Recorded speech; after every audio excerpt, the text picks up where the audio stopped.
Hello guys! Welcome back again.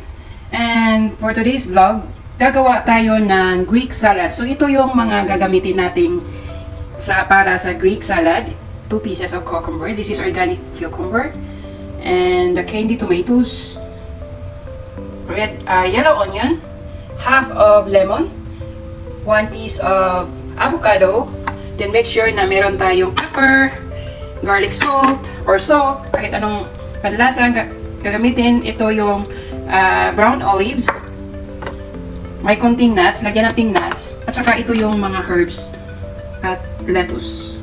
So, see you later. I will show you the final preparation of this Greek salad. Okay, ito na guys kung paano ko siya kinakat. So, ganito lang ang cutting ko. So, ito yung watercress. This is a kind of herbs. So, ito, kinuha ko na yun sa jar. Ito yung onion. Okay, cucumber, at saka avocado. So, ito na yung paglagyan niya. I-mix up ko muna. So, ito yung plating niya. Lagyan ko sa toppings. Itatap ko lang yung mix na vegetables dyan para maganda tingnan. So, see you later! So, ito guys, na-mix up ko na yung mga vegetables lahat. Ang kulang nito is itong salt garlic.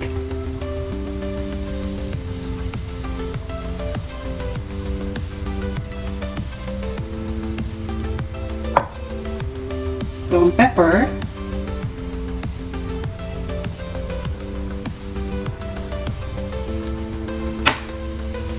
So, itong lemon, half lang, konti lang. Para yung buo is konti lang munang juice. At saka ito.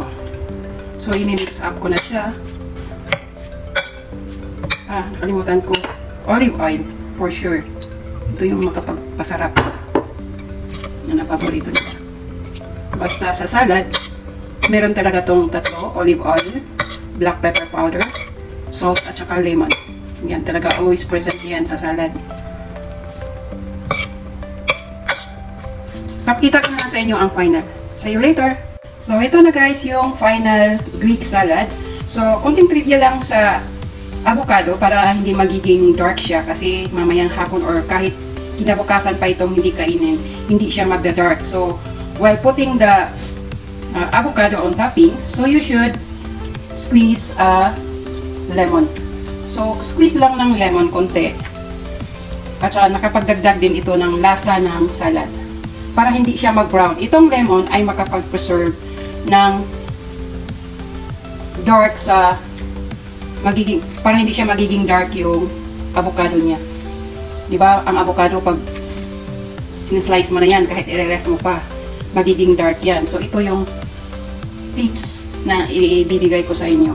So, squeeze mo lang ng konting lemon, tsaka lagyan ng a little bit salt, para may malasa naman yung may squeeze yung lasa ng avocado, at tsaka lagyan ng konting pepper.